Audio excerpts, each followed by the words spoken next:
Así ven las cosas. Qué bueno que está con nosotros porque hoy tenemos un programa creo que muy completo en que vamos a hablar, como siempre, algo de política. Hablaremos de América Latina, de lo que ha ocurrido con dos artistas colombianos que estaban en México y hablaremos también de recomendaciones médicas. Tenemos una entrevista con la doctora Edith Bracho y ella dice lo siguiente. Dice, el presidente, se refiere al presidente Donald Trump, el presidente no es doctor y se refiere a las recomendaciones médicas del presidente respecto al Tylenol. Eso por una parte. Y por otra, tenemos a un inmigrante mexicano que pasó 6 semanas en un centro de detención y él nos cuenta de lo que fue testigo y de lo que es vivir dentro de un centro de detención. Pero vamos a comenzar con las declaraciones, algunas polémicas, duras, controversiales, del presidente de los Estados Unidos, Donald Trump, en la Organización de Naciones Unidas. Les cuento un poco el contexto. Cada año, algunos de los principales líderes de todo el mundo vienen a los Estados Unidos, a Nueva York, a la sede de las Naciones Unidas, para dar un discurso. Es un discurso sumamente poderoso porque se transmite, se difunde en todo el mundo. Naciones Unidas tiene más de 190 países que son miembros. Y lo que dicen los presidentes en esas declaraciones tiene un impacto sin duda a nivel planetario. Muy bien, llegó el presidente de los Estados Unidos, Donald Trump, llegó con su esposa Melania Trump y las cosas no salieron bien. Y no salieron bien porque antes de dar el discurso, el presidente se da cuenta, primero, que la escalera que lo iba a llevar a la sede de Naciones Unidas no funcionaba, y luego el teleprompter que él tenía que leer tampoco funcionaba. Así que las cosas, como van a ver, no comenzaron bien. All I got from the United Nations was an escalator that on the way up stopped right in the middle. If the First Lady wasn't in great shape, she would have fallen, but she's in great shape. We're both in good shape. We both stood. And then a teleprompter that didn't work. These are the two things I got from the United Nations, a bad escalator and a bad teleprompter. Thank you very much. Así que el presidente llegó, yo no diría de malas, está utilizando el humor para quejarse de que no funcionaba una de las escaleras eléctricas de Naciones Unidas que tuvo que subir sin que funcionara. Y luego el teleprompter, lo que no me queda muy claro es si el teleprompter después funcionó. Lo que sí quiero decir es que las críticas del presidente Donald Trump a la Organización de Naciones Unidas fueron muy duras.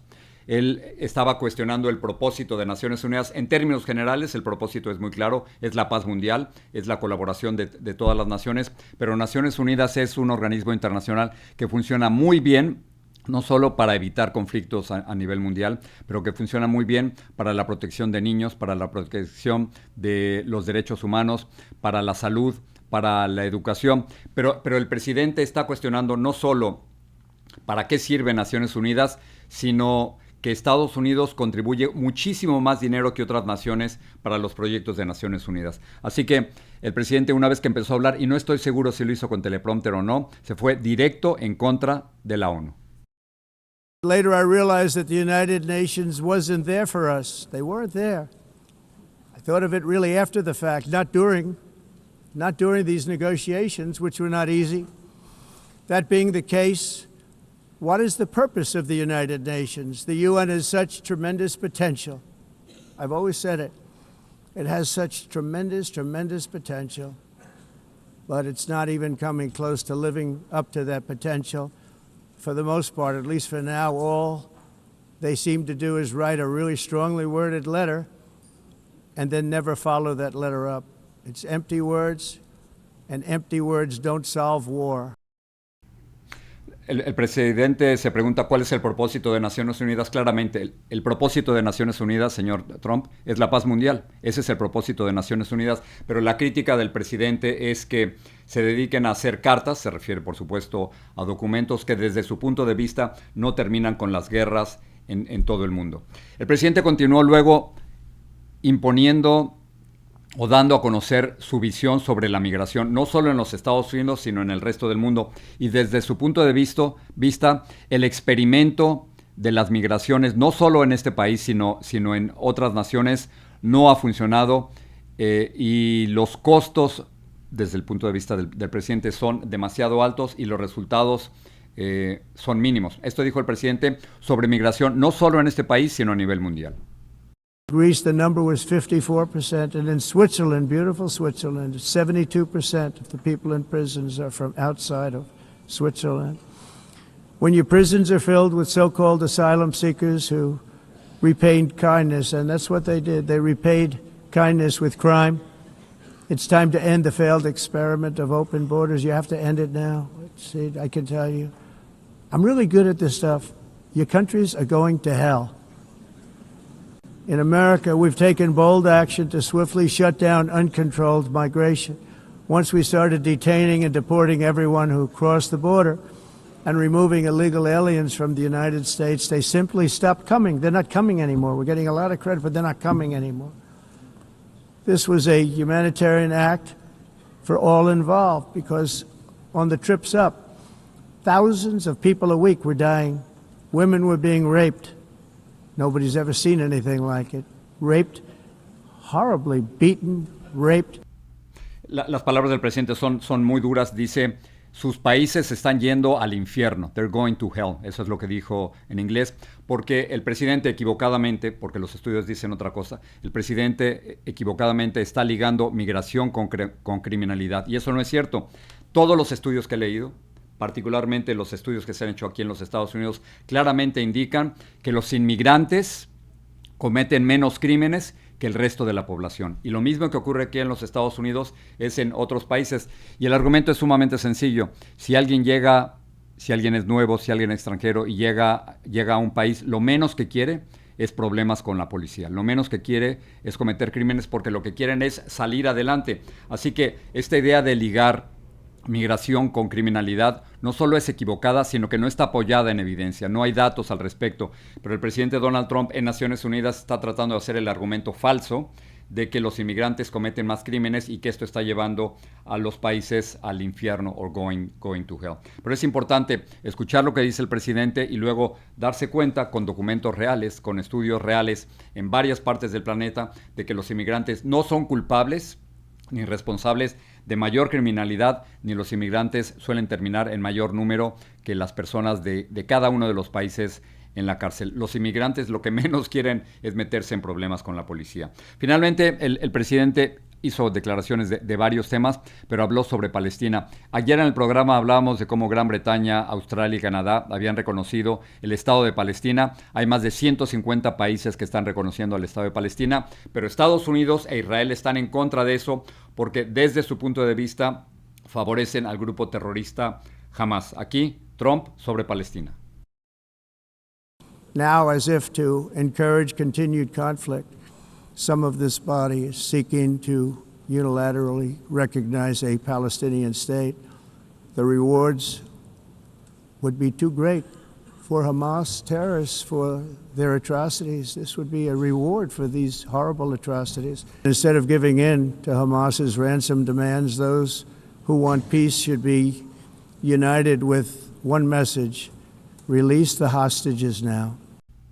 Aquí las declaraciones del presidente Donald Trump sobre Palestina. Quizás en este programa tengo que reconocerlo, estamos muy cargados con declaraciones o soundbites, como le decimos en inglés, del presidente Donald Trump, pero hoy es un día importante y por eso lo estamos haciendo, porque una vez al año, a lo más, el presidente de los Estados Unidos le habla no solo a Estados Unidos, sino al resto del mundo. Y hablando de declaraciones del presidente Donald Trump, ayer hizo unas declaraciones increíblemente controversiales, rechazadas por la comunidad médica internacional. La BBC dice que el presidente está dando desinformación y la Organización Mundial de la Salud asegura que lo que dijo el presidente sobre las vacunas que no es cierto, que contrario a lo que sugería el presidente, las vacunas salvan vidas. ¿A qué me refiero? A las declaraciones del presidente Donald Trump de que está haciendo una vinculación entre el Tylenol entre mujeres embarazadas, que lo toman entre mujeres embarazadas, y el autismo. Y esto no tiene absolutamente ninguna evidencia. Pero antes, escuchemos al presidente Trump. This is a very strong recommendation, maybe stronger from me than from the group because they're waiting for certain studies. I just want to say it like it is. Don't take Tylenol. Don't take Tylenol. There's no downside. Don't take it. You'll be uncomfortable. It won't be as easy, maybe, but don't take it. If you're pregnant, don't take Tylenol. And don't give it to the baby after the baby is born. El presidente está dando una recomendación médica, pero aquí en el programa nos parecía que este era un tema sumamente importante porque muchas de ustedes y muchos de ustedes son padres y madres de familia y quieren saber si lo que dijo el presidente es cierto o no es cierto.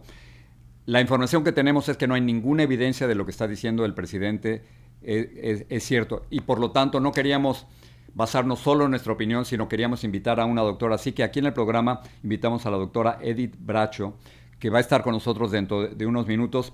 Y solo les doy una declaración de la doctora, que por cierto está embarazada, y que ella reconoce que ha tomado Tylenol porque era en su beneficio y de su bebé. La doctora Bracho nos dijo, el presidente no es doctor y no está de acuerdo con las declaraciones del presidente Donald Trump, particularmente en el uso del Tylenol y particularmente en las recomendaciones de no tomar algún tipo de vacunas. Así que entiendo que es todo un debate, pero aquí lo importante no es lo que diga un político, sino lo importante es lo que diga la ciencia y lo que digan los doctores. Y como les he dicho siempre, si yo tengo que escoger entre escuchar a los políticos y escuchar a los doctores para la salud de mi familia, yo escojo a los científicos. Vamos a saltar al tema de Jimmy Kimmel. Jimmy Kimmel es un comediante que durante mucho tiempo ha sido muy crítico del gobierno del presidente Donald Trump. Eso hay que reconocerlo. Y tras la muerte de Charlie Kirk y la identificación de un pistolero de 22 años de edad, Jimmy Kimmel fue sacado primero indefinidamente, suspendido indefinidamente, esas son las palabras correctas, de su programa en la cadena ABC. Pero ¿por qué lo sacan? ¿Qué es lo que dijo? Empecemos por los datos. Esto es lo que dijo Jimmy Kimmel y vamos a escucharlo. We hit some new lows over the weekend with the MAGA gang desperately trying to characterize this kid who murdered Charlie Kirk as anything other than one of them. Ok, esto es lo que dijo Jimmy Kimmel y hay que saber exactamente qué es lo que dijo para que no estemos especulando sobre qué dijo o qué no dijo. Eso es exactamente lo que dijo Jimmy Kimmel. Ahora, lo suspenden indefinidamente, ahora sabemos que no es indefinidamente porque el martes regresa a su programa, pero la cadena ABC hizo la siguiente declaración tratando de explicar por qué lo había sacado. Dijo, el pasado miércoles tomamos la decisión de suspender la producción del programa para evitar avivar aún más una situación tensa en un momento emocional para nuestro país. Fue una decisión que tomamos porque sentimos que algunos de los comentarios fueron inoportunos y por lo tanto insensibles. Paso a la finalización de la declaración de la cadena ABC. Hemos pasado, dicen, los últimos días teniendo conversaciones reflexivas con Jimmy y después de esas conversaciones tomamos la decisión de que el programa regrese el próximo martes. Estas son las declaraciones de la cadena ABC. Ahora, esto no es tan fácil porque la cadena decide, y usted puede estar de acuerdo o no con la decisión de haberlo suspendido y luego con la decisión de que regrese, pero finalmente la cadena ABC, que se transmite a nivel nacional, decide regresar a Jimmy Kimmel. Pero hay dos grupos de estaciones afiliadas, porque la cadena ABC no controla todas las estaciones en los Estados Unidos, sino solo un grupo de estaciones. La ley dice que ningún grupo de estaciones o ninguna corporación puede tener más de 39 estaciones afiliadas. 39% de las estaciones afiliadas. Entonces, si no se puede tener más del 39%, para que se pueda ver en todo el país es necesario grupos de estaciones afiliadas. Muy bien. Dos grupos de estas estaciones afiliadas estaban considerando no tomar el programa de Jimmy Kimmel. Esto implicaría que habría partes de los Estados Unidos donde sí se pueda ver este martes a Jimmy Kimmel y otras partes donde no se pueda ver. Y esto está generando un conflicto entre la cadena y los grupos de estaciones afiliadas. Pero aquí lo importante es el regreso de Jimmy Kimmel y el regreso a la defensa de la libertad de expresión que está protegida por la primera enmienda de la Constitución. Ya sea que estuviera equivocado o no Jimmy Kimmel o cualquier otro comediante, la Constitución nos protege de decir absolutamente todo, menos por supuesto amenazar o causarle la muerte a alguien o difamar a alguien. Así que mientras no se trate de estas características en donde hay amenazas, peligro de muerte o difamación. Tenemos el absoluto derecho de decir lo que se nos pegue la gana, aunque muchas veces no estemos de acuerdo. Vamos a ver en qué termina este conflicto entre la cadena y los grupos de estaciones.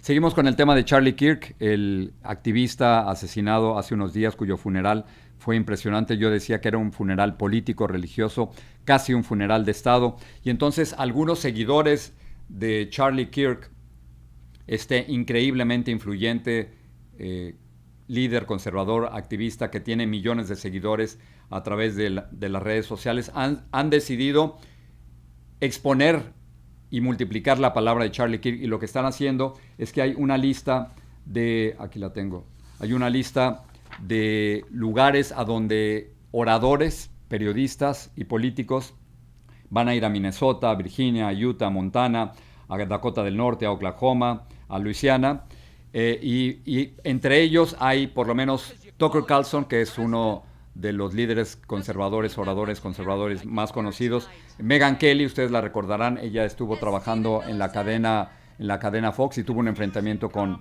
Donald Trump. Glenn Beck, otro de los principales oradores que estarán a lo largo de los Estados Unidos dando a conocer el punto de vista de Charlie Kirk. Así que la idea de ellos es que asesinan a su líder, asesinan a Charlie Kirk, pero ellos quieren continuar la labor de Charlie Kirk. Termino con una noticia terrible.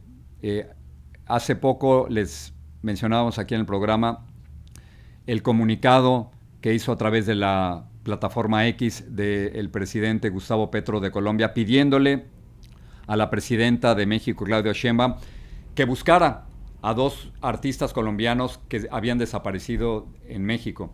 Desafortunadamente, estos artistas colombianos, Byron Sánchez y Jorge Herrera, fueron encontrados asesinados, y no solo asesinados, sino con señales de tortura. Hay todo un debate sobre lo que dijo el presidente Gustavo Petro sobre la presidenta de México, sobre su simpatía o no del grupo M19, pero la presidenta, acabo de escuchar sus declaraciones, claramente ha dicho que ella no quiere debatir con Gustavo Petro. La verdadera terrible noticia, más allá del debate entre el presidente de Colombia y la presidenta de México, tiene que ver con que estos dos artistas colombianos fueron asesinados en México.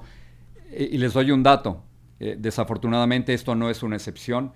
Desde que la presidenta Claudia Sheinbaum tomó posesión de la presidencia en México, han asesinado a más de 18,000 mexicanos. Proporcionalmente es menos que los que han muerto o los que murieron en los últimos 10 meses de Andrés Manuel López Obrador, pero aún así estamos hablando de 18,000 mexicanos asesinados en los primeros 10 meses. Ahora sí, nos vamos a ir con la entrevista de la doctora Edith Bracho. Es una...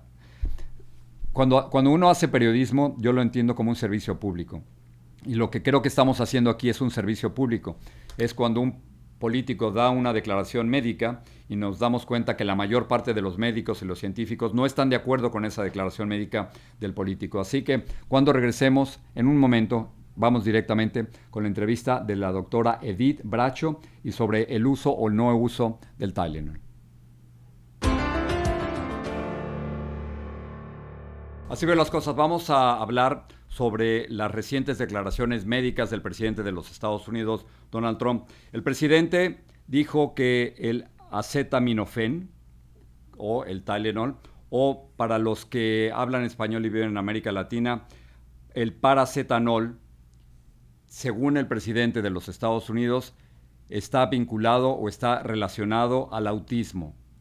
Y estas declaraciones han causado conmoción en la comunidad médica. La BBC de Londres ha decidido que cada vez que se refieren a esta información, agregar que se trata de desinformación, y la Organización Mundial de la Salud ha dicho que las declaraciones del presidente Donald Trump son equivocadas. Para hablarnos de todo esto nos acompaña la doctora Edith Bracho Sánchez, pediatra de la Universidad de Columbia. Doctora, gracias por estar aquí con nosotros. Quería empezar preguntándole si lo que dijo el presidente Donald Trump de que hay una relación entre el acetaminofén y el autismo, si esto es cierto. Jorge, no es cierto. Basado en los últimos estudios que tenemos, estamos hablando de estudios de millones de niños. alrededor del mundo. No podemos agarrar un solo estudio y de ahí tratar de sacar conclusiones. Tenemos que ver la totalidad de la evidencia y basados en la totalidad de la evidencia, no hay un vínculo causal, o sea, el Tylenol, acetaminofén, no es la causa del autismo, Jorge. Ahora, el presidente también decía que si las personas no se vacunan y no consumen acetaminofén, que entonces está absolutamente convencido de que no habría autismo. Esto también es falso. Es absolutamente falso. Sabemos que hay comunidades en las que por cuestiones religiosas, de cultura, evitan cualquier tipo de medicina, cualquier tipo de vacunas, y sabemos que en esas comunidades el autismo también existe, Jorge. Entonces, a veces nos quedamos como que tú me dirás cuando ves lo que pasa en esas comunidades y lo que dice el presidente, sencillamente las cosas no están cuadrando, Jorge. Ok, el presidente hizo unas declaraciones de que en algunos lugares, en algunas comunidades, y mencionó particularmente Cuba, de que no existía el autismo. Esto es lo que dijo el presidente, vamos a escucharlo. Is widely used in other countries too. As you make this announcement, do you expect your decision may affect I other hope they countries? follow it, yeah. I hope they follow it. Yeah, other countries are, sell Tylenol. Some countries don't. I mean, I hear Cuba. Now, again, you'll have to check this out. But I hear Cuba doesn't have it because it's very expensive. And they don't have the money to have it, or they don't want to spend the money to have it. They don't have Tylenol. And I hear they have essentially no autism. El presidente está diciendo que en Cuba el Tylenol o el acetaminofén es muy caro, o el paracetamol es muy caro, y que por lo tanto no tienen casos de autismo. ¿Usted sabe si esto es cierto, doctora? Jorge, hasta donde yo sé y entiendo, no es cierto, y creo que es importante para tu audiencia entender que estamos hablando de relaciones causales, ¿no? Entonces, por ejemplo, todos los veranos el crimen sube y las mordidas por tiburón suben. También sube el consumo de helado.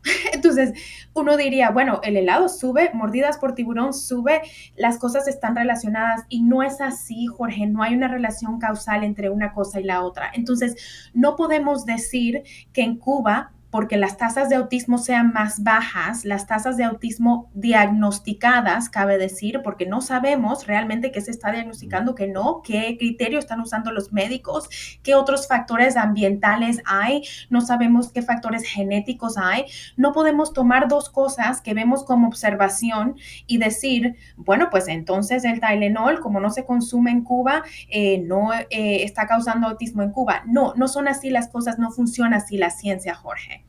Doctora, usted ha dicho abiertamente, y por eso me atrevo a decirlo, que está embarazada, y de hecho estamos haciendo esta entrevista antes de que vaya a una cita con su doctor. ¿Esta conversación que tendrá con su doctor cambia después de lo que dijo el presidente Trump?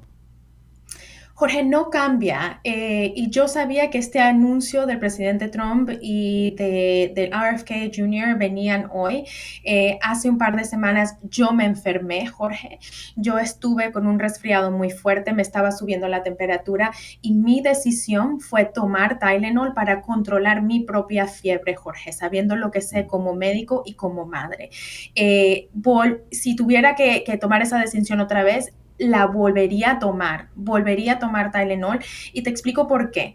Si dejamos una fiebre sin tratar en el embarazo, el riesgo para el bebé y para la madre es muchísimo mayor. Estamos hablando de riesgo de entrar en parto prematuro, estamos hablando de riesgo de tener defectos congénitos en el bebé.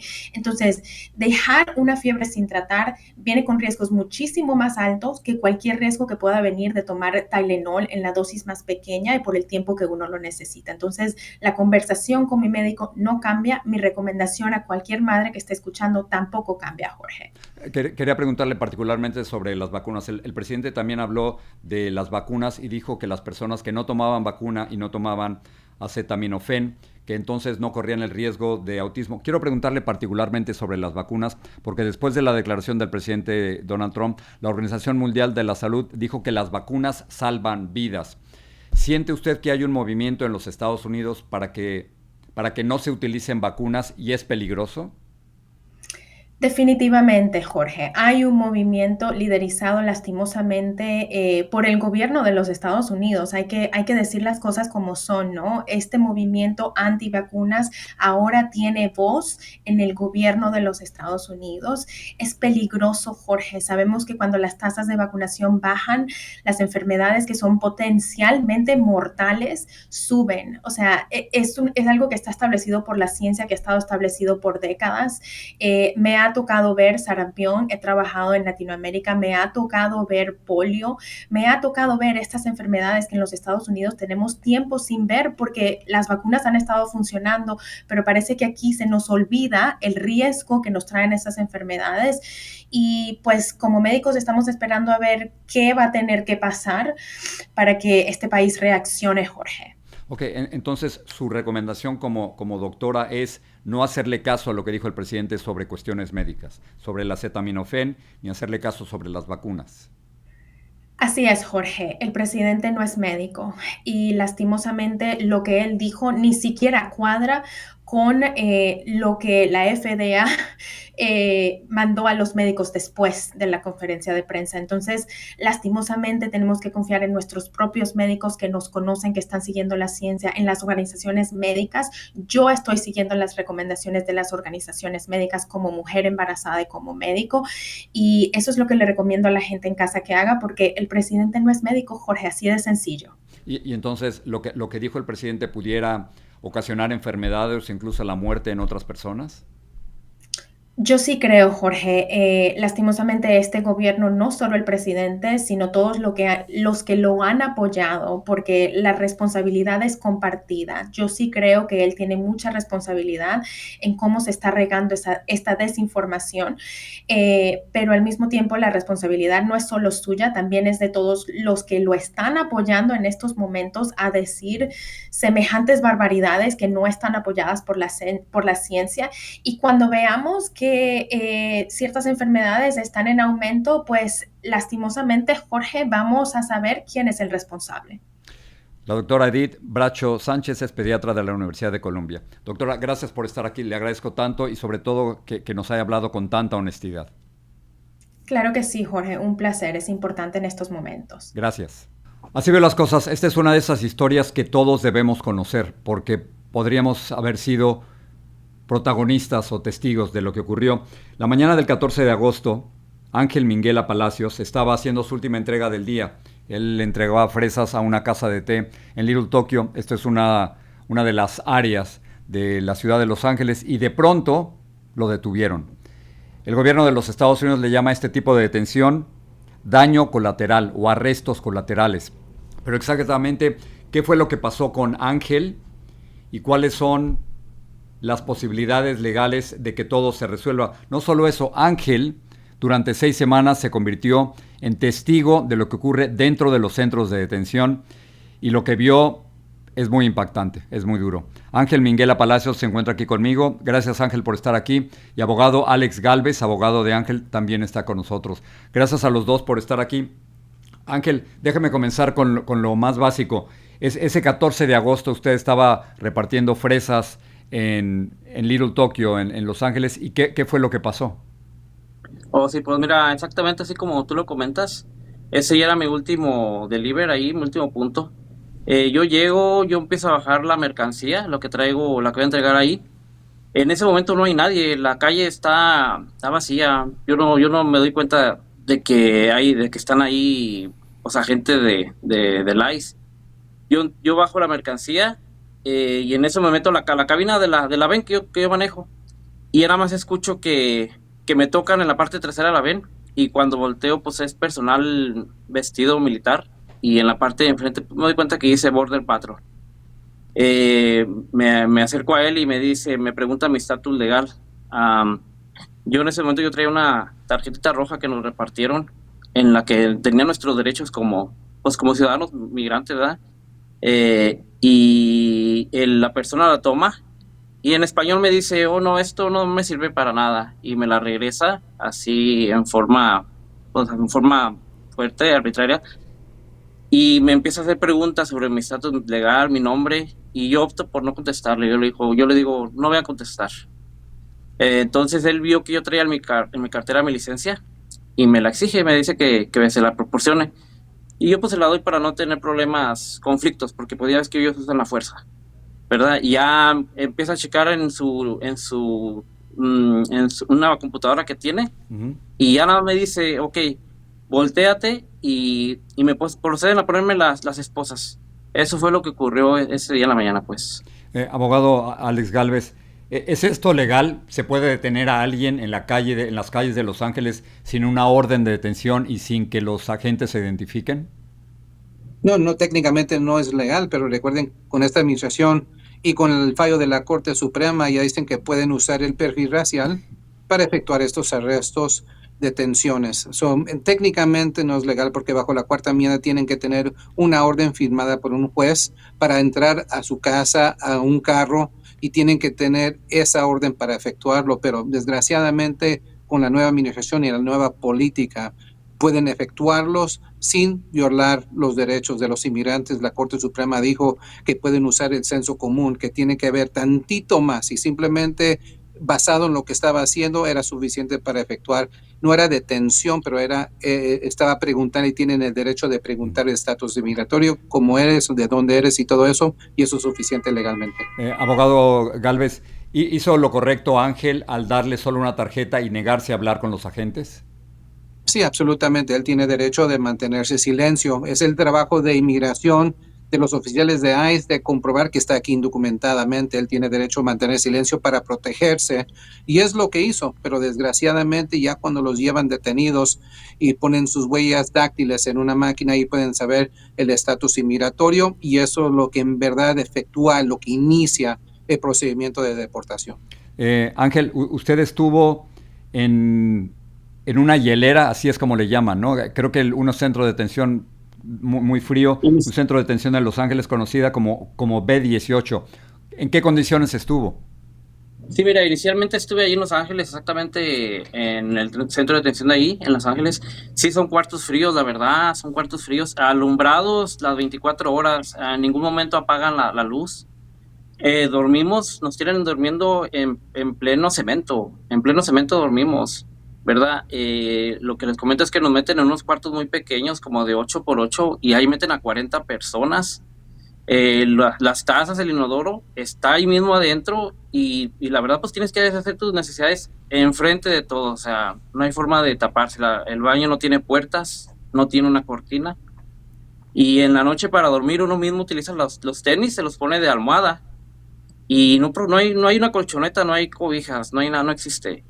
Yo creo que ellos ponen esas condiciones para que uno sea más fácil. Lo quieren uno cansar mentalmente para que sea más fácil que uno sacarnos la firma para la deportación. Como que nos quieren obligar a que firmemos, pues. ¿Y usted podía comunicarse con su familia, Ángel? ¿Les permitían alguna llamada telefónica o no? Inicialmente, cuando uno entra al centro, sí te lo ofrecen. Inicialmente.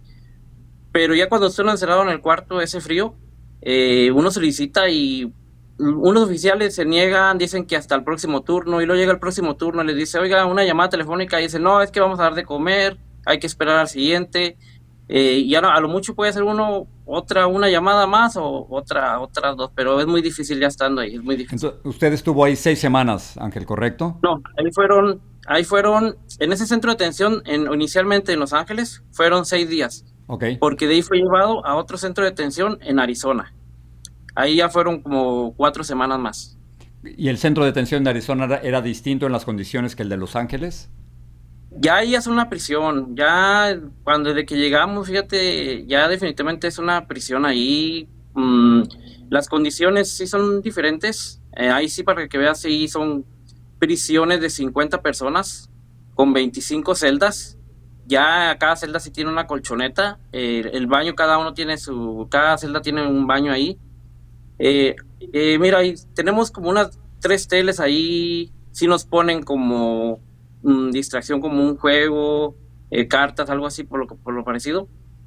Pero aún así, la presión de estar encerrado, la presión de que estás en una prisión, de que no ves a tu familia, sí termina debilitando la mente. Sí provoca que igual así, de esa manera, uno quiera irse ya mejor de ahí, firmar para para mejor irse a su país. Abogado Gálvez, cuéntame, ¿de qué acusan a Alex y cómo logró sacarlo para que esté ahora con usted? Sí, primeramente, Ángel fue detenido porque había una disputa entre el presidente Donald Trump y el gobernador Gavin Newsom. Recuerden que ese día, cuando fue detenido Ángel, Gavin Newsom estaba dando una prensa de conferencia y Donald Trump mandó a oficiales de migración para que estuvieran ahí cerca para intimidar a Gavin Newsom. Y fue la mala fortuna de Ángel de estar ahí. Por esa fue la única razón que inmigración se lo enfrentó, porque o sea que no iban por él, se lo indocumentado. encontraron, no iban por él, lo encontraron ahí. Absolutamente no iban por él, no tiene delitos, antecedentes penales, no tiene deportaciones previas. La única razón que se topó con ICE es que estaba ahí cerca donde estaba dando la prensa de conferencia Gavin Newsom, el gobernador. Y cuando fuimos a la corte, el juez ya sabía quién era. Lo que hicimos para lograr la fianza fue que el señor Ángel tiene a 3 hijos, 2 de ellos tienen discapacidades, uno tiene autismo, el otro tiene discapacidad intelectual, ha estado aquí más de 10 años, entró con visa y recuerden que hoy en día la ley para poder salir con fianza ha cambiado tremendamente y han visto 2 casos de la Corte de Apelación que dice que solamente esos inmigrantes que fueron admitidos a los Estados Unidos, quiere decir que esos que entraron con una visa, sea de turismo, de trabajo, de estudiante o si entraron como residentes permanentes, solamente ellos son elegibles para fianza. Y gracias a Dios Ángel sí entró con una visa en 2015 y ha estado en 2005, perdón, y ha estado aquí todo ese tiempo haciendo sus impuestos, como enseñamos comprobantes que tienen los hijos y tiene a su prometida también que está en el proceso de obtener la residencia. Y todo eso logramos conseguir la fianza más baja posible, que es $1,500. Muy bien, Ángel. ¿Usted tiene grillete o qué es lo que tiene que hacer? ¿Tiene un grillete ahora en el tobillo? Sí, mira, es que como inicialmente a mí me soltaron ahí mismo en Phoenix, ahí me pusieron el grillete y ya yo por mis propios medios me trasladé aquí a Los Ángeles. Me ponen grillete exactamente pues para saber mi ubicación, para no irme para otro lugar. Actualmente pues aquí lo traigo todavía. Abogado, ¿qué sigue? Porque el caso de Ángel se puede repetir en muchos casos. ¿Qué es lo que usted está buscando? ¿Qué es lo que sigue? ¿Por qué es importante su historia? Sí, es importante porque hay muchos papás indocumentados que tienen niños con discapacidades y eso es uno de los alivios más fuertes que existen en la Corte de Migración. Él tuvo la fortuna que entró con visa, pero hay muchos papás que no. Y cuando se trata de niños con discapacidades, en verdad, estas familias están viviendo día a día. Todo el trabajo que hacen es para los niños, para la comida y generalmente cuando son pareja, la mamá se queda en la casa mientras que el papá está afuera trabajando y consiguiendo el pan de cada día. Son los más vulnerables. Si el papá es deportado, imagínense quedándose aquí solamente los niños con la mamá y por esas razones queremos mandar este comunicado que si tienen a niños con discapacidades, si han estado aquí más de 10 años, los niños tienen que tener menos de 21 para poder ser elegible para lo que se llama la 42B, cancelación de remoción. Si están detenidos y no entraron con visa, no tiren la toalla, no pidan la deportación, peleen sus casos mientras que están detenidos porque sí es un alivio muy fuerte. Y tienen que tener mucho cuidado hoy en día. Vemos que las redadas están pasando en Chicago, en Atlanta, y van a pasar más a menudo. Tienen que estar armados con el plan de acción. Si caen a la desgracia de ser detenidos, ya saben los pasos que tienen que tomar para poder ser representados y para saber cómo es que los familiares que no están detenidos, cómo van a poder vivir día a día. Esto es importante el mensaje, abogado, porque muchos se dan por vencidos y creen que tienen que firmar y que los van a deportar. Lo que usted nos está diciendo es que si tienen hijos con discapacidad y tienen ciertas condiciones, podrían quedarse en los Estados Unidos o por lo menos lucharlo en corte. Ángel, termino con usted. ¿Qué pasaría, Ángel, si lo deportan? ¿Qué pasa con sus hijos? Pues yo creo que esa ya es como la segunda opción. Vamos a pelear primero lo que dijo el abogado. Pues muy buena pregunta. ¿Qué sería de sus hijos sin usted? Plantémoslo así. ¿Qué sería de sus hijos sin usted? ¿Qué pasa? No, pues es muy difícil. La verdad que, como comentó el abogado, pues uno tiene autismo y el otro tiene el problema de aprendizaje. Sería muy difícil para ellos que se quedaran así sin uno, pues, porque uno es el que provee, uno es el que les ayuda aquí. La verdad, pues yo estoy sincero, no veo, ni siquiera me imagino eso que tú me estás diciendo. No, o sea, sí sería muy difícil para ellos, la verdad. Impensable, claro, concebir que estos niños pueden estar sin su padre. Ángel Minguela Palacios, Alex Gálvez, los dos, gracias por estar con nosotros, pero sobre todo, gracias por confiar en nosotros y gracias por compartir su historia, porque es muy importante que si este caso se resuelve bien, hay posibilidades de que las cosas mejoren para otros. Gracias a los dos. Okay, gracias. Y aquí en este programa seguiremos dando el punto de vista también de los inmigrantes, porque nos parece que es fundamental que yo soy un inmigrante y mi idea es que otros inmigrantes como yo tengan las mismas oportunidades que yo tuve y cuando sea posible que escuchemos sus voces. Y hablando de voces, aquí están sus comentarios. Voy a leer 3 este día.